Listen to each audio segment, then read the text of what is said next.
Without you, I fall apart. Hola, ¿qué tal, hermanos? Bienvenidos a la reflexión del día de hoy, en donde el Evangelio es tomado de San Marcos, capítulo 25, y nos habla sobre el juicio final.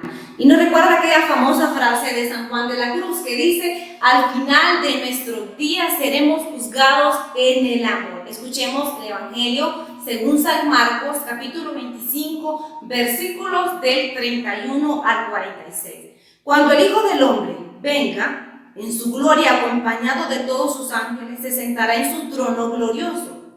Entonces serán congregadas delante de él todas las naciones, y él irá separando a unos de otros, como el pastor separa a las ovejas de los cabritos.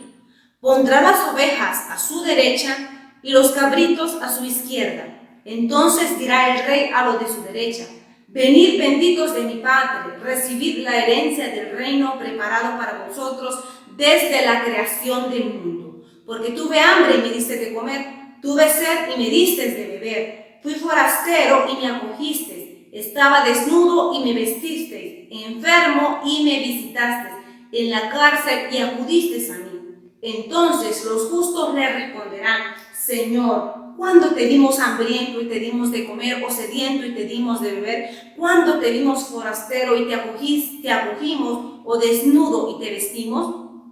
¿Cuándo te vimos enfermo o en la cárcel y acudimos a ti? El rey les dirá: os aseguro que cuanto hicisteis a uno de estos hermanos míos más pequeños, a mí me lo hicisteis. Entonces dirá también a los de su izquierda: apartaos de mí, malditos, al fuego eterno preparado para el diablo y sus ángeles. Porque tuve hambre y no me distes de comer, tuve sed y no me distes de beber, fui forastero y no me acogisteis, anduve desnudo y no me vestisteis, estuve enfermo y en la cárcel y no me visitasteis. Entonces dirán también estos: Señor, ¿cuándo te vimos hambriento o sediento o forastero o desnudo o enfermo o en la cárcel y no te asistimos? Y él entonces le responderá: os aseguro que cuanto dejaste de hacer con uno de estos más pequeños, también conmigo dejaste de hacerlo. E irán estos a un castigo eterno y a los justos a una vida eterna. Palabra del Señor. Miremos, hermanos, cómo este Evangelio, les decía, nos recuerda la frase de San Juan de la Cruz: al final de nuestra vida seremos evaluados en el amor, en la caridad.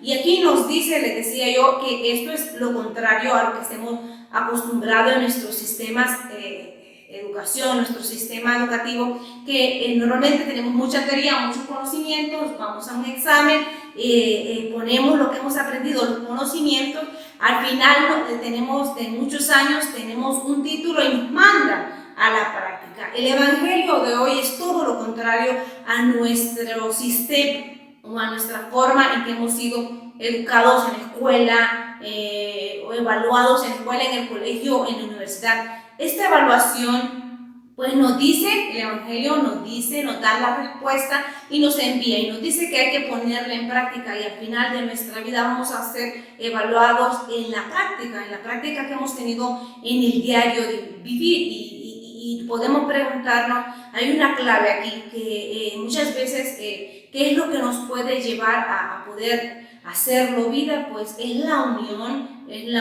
con Dios, porque hoy en día podríamos confundirnos en lo que es la caridad, podríamos confundir, hay una confusión de términos, se puede confundir la caridad, se puede confundir el amor con lo que es filantropía y con lo que es empatía.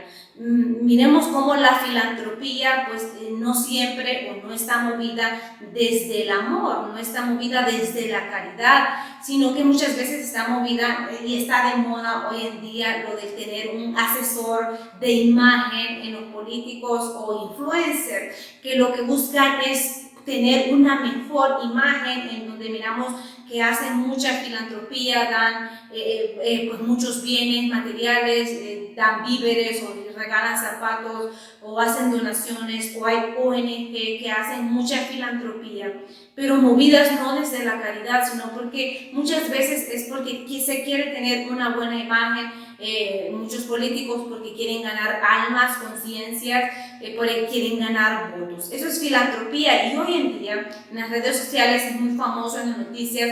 El mayor exponente de la filantropía es un multimillonario llamado George Soros. ¿Y quién es él? Pues es el máximo patrocinador del aborto, que eso es en contra de la vida, es en contra del evangelio, y no siempre. Y ahí la pregunta es, ¿qué nos mueve? A nosotros como cristianos, Teresa de Ávila siempre nos invita a hacer esa pregunta: ¿qué me mueve a hacer X o Y acción? Muchas veces nos puede mover el amor propio, el amor a querer tener una bonita imagen, el amor a querer ser aceptados, el amor o las ganas de querer ganar poder, querer ganar votos, querer ganar territorios o ser aceptado en X o Y círculo. Eso es filantropía. Y la palabra empatía pues es un poquito más bonita, podríamos decir, en las acciones, que lo que es la filantropía, porque la empatía pues la sentimos cristianos o no cristianos, creyentes o no creyentes, tenemos empatía. Y en nuestro país, en Honduras, miramos marchas de miles de personas llamadas las indignados, porque la empatía nos hace pues indignarnos, nos hace hacernos uno con el otro, nos hace que se nos muevan nuestras entrañas. Muchas veces yo he escuchado casos del seguro y me mueve las entrañas, me indigna, me duele el dolor, me mueve mucho ver los casos de injusticia en esta crisis sanitaria, de personas que no han sido atendidas como deberían de ser. Me duele, me mueve las entrañas, me duele el alma, el corazón, cuando miro las noticias, una imagen de un padre que ha perdido todo, sus casas, sus bienes, que le ha costado toda su vida. Pues hay un dolor, hay una empatía, te mueve las entrañas y te mueven esas injusticias también. Pero la empatía es limitada. ¿Por qué? Te pongo un ejemplo que vivo muy a menudo. Mi hermana trabaja en medicina forense con personas vivas, personas que van a hacer denuncias. El último caso que ella me comentaba, una niña violada de 7 años. Yo sentía el dolor en mi cuerpo, la herida tanto emocional o espiritual, psicológica de esta niña, la injusticia, y somos capaces de sentir hasta lo más profundo de nuestras entrañas ese dolor de esa niña, que sin duda marca.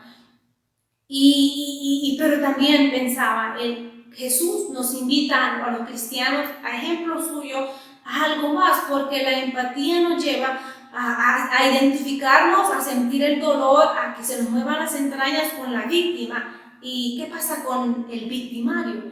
¿Qué pasa con aquel que fue violador, que está en la cárcel? ¿Qué pasa con aquella persona que malgastó, que robó los bienes públicos? ¿Qué pasa que quizás en el futuro termine o no termine en la cárcel? ¿Qué pasa nosotros como cristianos? ¿Los insultamos? ¿Los condenamos en las redes sociales?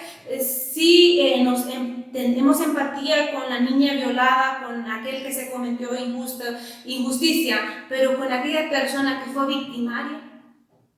¿Qué pasa en nuestro corazón? Por eso les decía, la empatía es limitada. En cambio, la caridad, el amor sobrepasa. Y les cito aquel pasaje de la Biblia en donde dice que Jesús, siendo judío, estaba y llega un centurión romano. ¿Y quién es un centurión romano? Ese centurión romano, ¿qué representa para los judíos? Pues representa el opresor, representa aquella persona que los tenía oprimidos.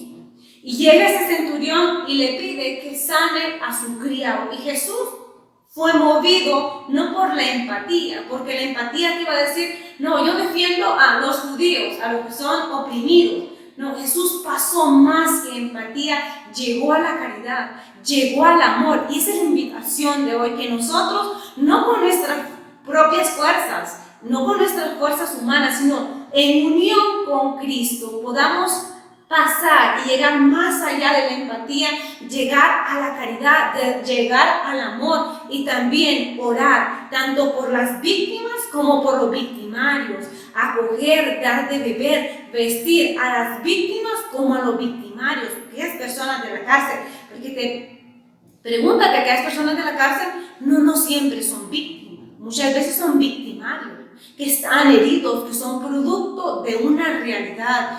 Me llamaba mucho la atención dirección, en dirección espiritual. Yo llegué una vez indignada ante la corrupción y todo lo que pasa en nuestro país, y la monja que me daba dirección espiritual me sienta y me dice: Lilian, la diferencia entre ese asesino, entre ese corrupto, entre ese pecador y vos, son las oportunidades que han tenido en la vida. Vos has tenido la oportunidad de tener a mamá y a papá que te formen en valores. Has tenido la oportunidad de ir a escuelas, a universidades, de graduarte.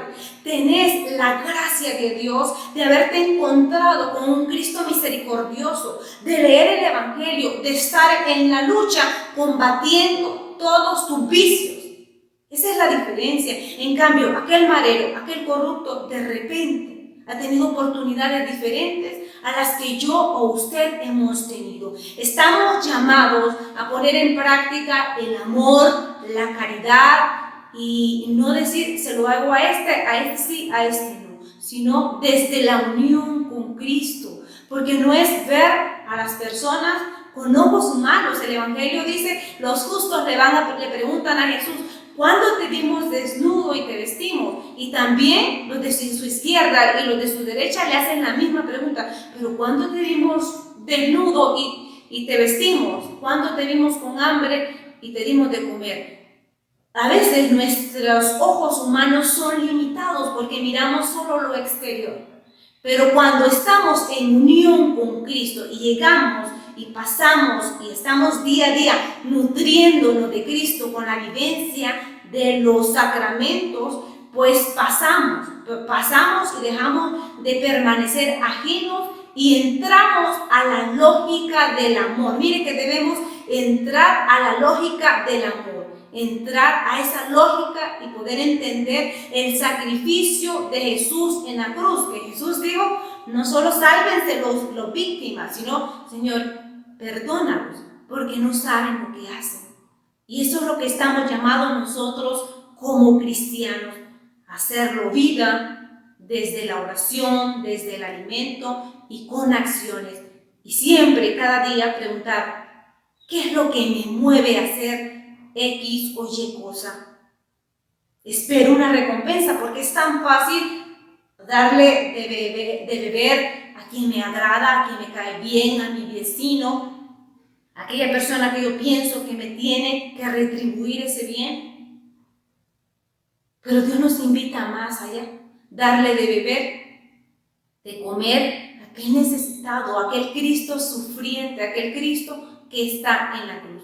Así que, hermanos, que el Espíritu Santo sea el que nos regale la gracia, porque es una gracia, yo lo puedo decir en teoría, pero es una gracia que podemos recibir solo de Dios. El hecho de poder nutrirnos día a día con Cristo para no permanecer ajenos a la realidad del prójimo y poder entender o entrar en esa lógica del amor que Cristo mostró en la cruz. Bendiciones, que pasen feliz día.